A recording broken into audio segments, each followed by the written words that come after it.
Hi there, and welcome back to part two of this series where we're talking about rent to rent versus service accommodation, which is the better strategy. My name's Azir Thatcher, and I am the host of this kind of shenanigans that we've got going on right now. I am actually the property sourcer based in Plymouth in Devon. I find investment properties for both myself and my clients all over the UK. I also have a second business, which is an easy media, which people come to me when they're looking for more customers for the business, and I'll get into that in just a moment. But just before I do, I want to continue with what we were talking about in the last video. In the last video, we were talking about how the pros and the cons of rent to rent, and how rent to rent is essentially a business that is an investment strategy that's very good for those that are looking for cash flow. Typically, people do things like rent to rent when they're looking to replace their income. So they want to leave their 9-to-5 job, or maybe they want a side hustle, or maybe they want a strategy that builds a passive income in the background that they can then use to then go and purchase other properties. So that's why people do rent to rent. In this video, we're going to be talking about service accommodation. Now, if you don't know what service accommodation is, basically it's like Airbnb. Now, this is basically you entering into the hospitality industry. So when you've ever been to like a bed and breakfast is kind of like a mini hotel, as it were.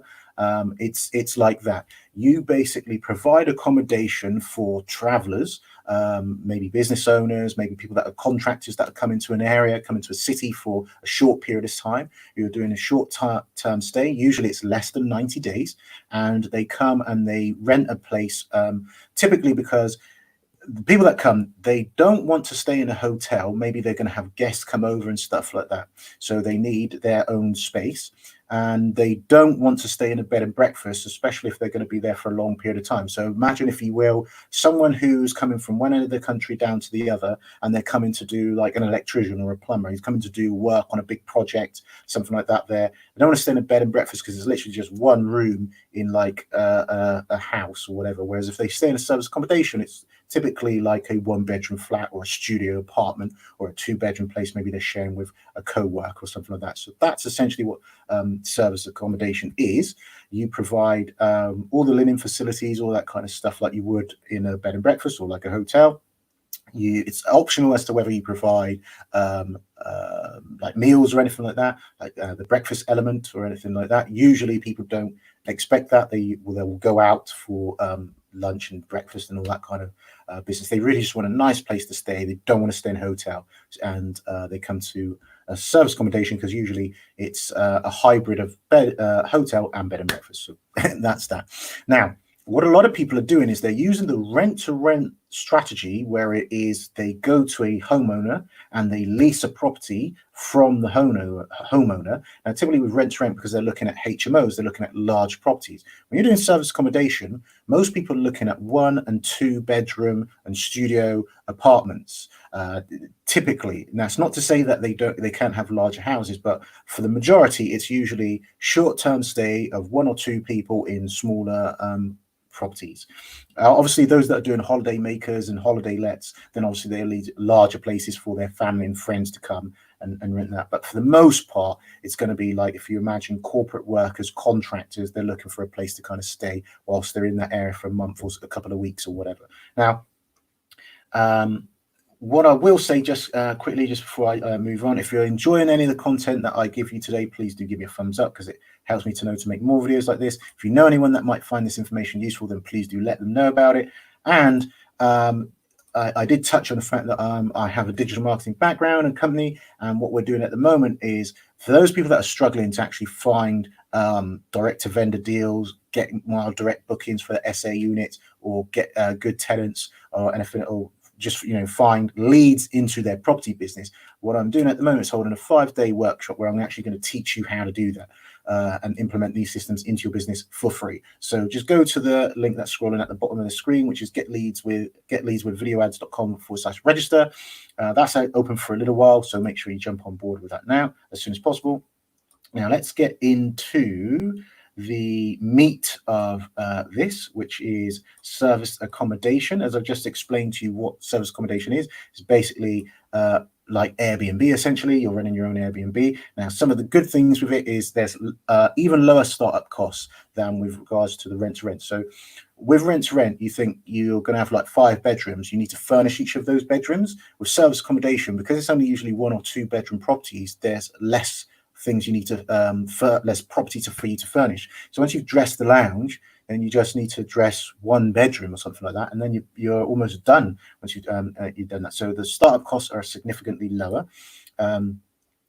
The other good thing is because people are coming on a short-term stay, you can actually charge even more of a premium on the rent, and it's a daily rate. And what happens is it works out that you can actually get cash flow. So people go with HMOs because the cash flow is quite large. It can be £500 and up. Typically you're touching £8, £9, £1,000, that kind of money, right? With HMOs, that's with HMOs. With service accommodation, you can get close to, and if not in some cases more money than that, on a smaller property. So instead of having a 2-bedroom place only giving you say £500 or a couple £100 a month, £200 a month, you can actually do the service accommodation model and start touching £1,000 and over £1,000 a month on that same 2-bedroom place. And that's why people like rent to service accommodation. So they take the rent to rent element where they're leasing it off the owner, and instead of doing it as an HMO, they're doing it as a smaller property like a flat, and then they're leasing it out that way. So that's one thing why people like it. Smaller properties giving you HMO cash flow. So that's a really good thing. Another thing is there's these OTAs, which is basically it's places like Airbnb and Booking.com. These are places where tenants, essentially your guests, come and actually search for properties that meet their criteria. So you always have a pool. If you've got a good property in a good location for a good price, those OTAs will constantly be feeding you basically online travel agents. They'll be feeding you with guests all the time, and they'll take care of the booking, the organizing, they'll take the payment, they'll do a lot of the heavy lifting for you. So you're not having to go out and do viewings as you would with a rent-to-rent property. You're not having to do any of that kind of stuff. You simply set your property up, list it on there, and they'll do everything else for you. Obviously, you then have to do the maintenance side of things and the management side of stuff, which is dealing with linen and all that kind of stuff. Now, it can be extremely systemized.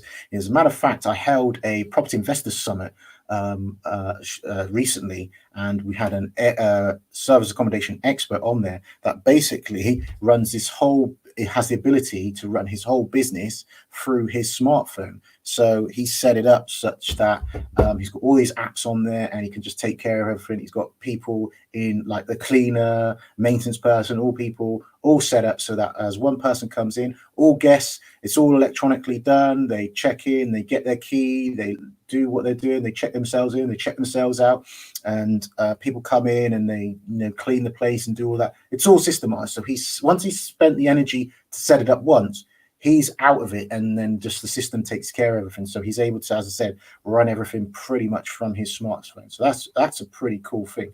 Now, there are some downsides with service accommodation, and as you're seeing at the moment, once there's like government lockdown or a third party, like the government as an example, whether it's pandemic or whatever, everything goes into lockdown, travel industry's hit, your business is affected. If you're doing rent to rent as an example, if there's lockdowns or whatever, people just stay where they are. They're on a 6-month tenancy, they just stay where they are.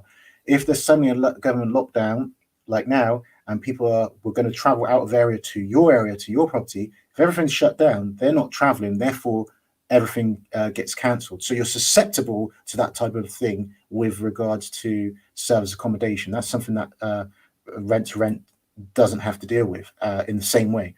The other thing is there's lots of tenant churn. Now, this might not be a bad thing, but the problem with having a lot of tenant churn. So as an example, if you get one bad apple, as I said, with rent to rent, that person force everybody else out. It's a lengthy legal process to actually get them out of your property.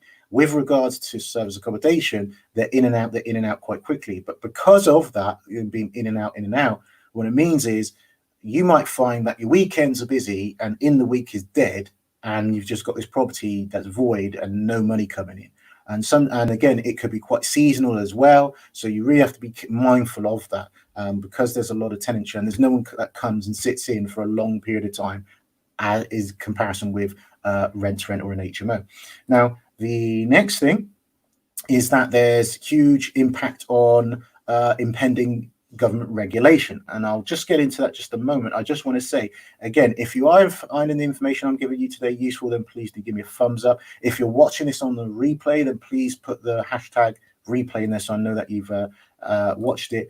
And if you know anyone that might find this information useful, then please do let them know about it. And if you're struggling to get direct bookings, or you're struggling to find leads and deals for your property business and you want to grow, then I will show you my 5-step system of how you can put your marketing efforts on autopilot, so you can then start focusing much more on working on your business instead of in your business. Just go over to getleadswithvideoads.com/register, and you'll be able to I'll take you through the system there that you can implement into your business.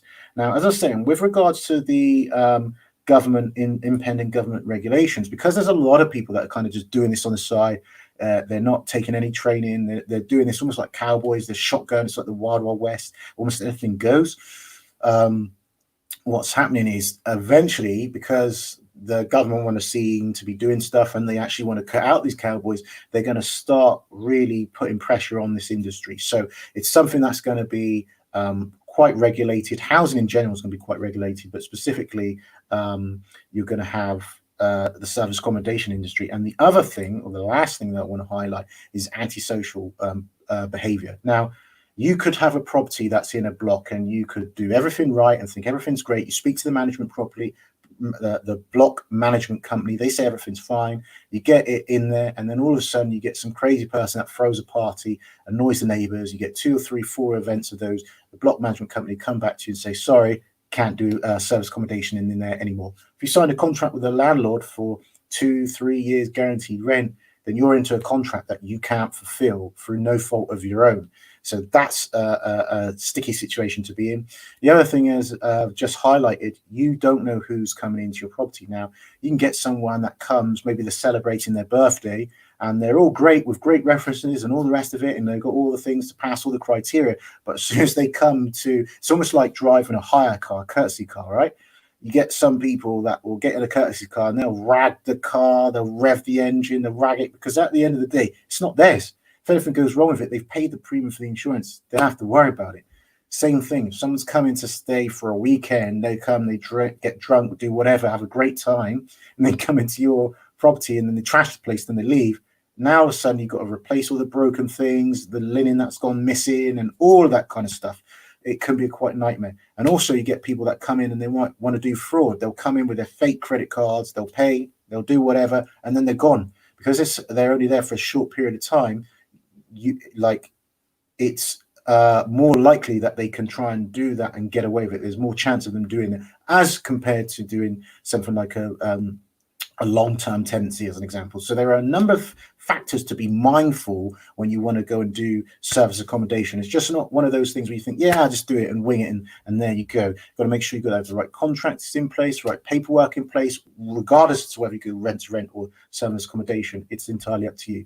So those are the things that I think I've summarized what in the last video about rent to rent. In this video, I've gone over what is service accommodation. You're essentially running your own, you're in the hospitality industry, you're running your own short-term lettings business. You can buy property and have it in your own name or whatever company name and do it yourself, set it up that way, or you can lease it off a homeowner, a landlord, as people do with the rent to rent model. But you can do it rent to SA. So you're leasing it to then rent it out on a short-term basis. So both are very good strategies. Both can be very profitable. Both have got their pros and both have got their cons. So what I'd be interested to know is, which of those strategies do you prefer? Which one do you like the most? If you like this video, then as I said before, please do give me a thumbs up, or a heart emoji is even better. Let me know that you've liked it. If you're watching the replay, then please in the comments put replay so I know that you have watched it, and I can make more videos like this. If you'd like to see more videos, then you can always go over to our YouTube channel, which you can either search by going into YouTube and just searching Successful Property Investment Secrets. You can go to our website, or you can literally go to our YouTube channel directly by following the link that's here, successfulpropertyinvestmentsecrets.com/YT. It is case sensitive, so make sure that you put it in like that, and you'll go straight across to our YouTube channel there. If you like myself and more videos that I do, I mix my time between property stuff, which is I do on a daily basis, and as well as digital marketing things, a lot of lead generation stuff, which I also do on a daily basis as well, 2 different businesses. If you want to see more stuff from myself, then please go over to my personal Facebook page, which you can go to by going to facebook.com/meetazuafactual.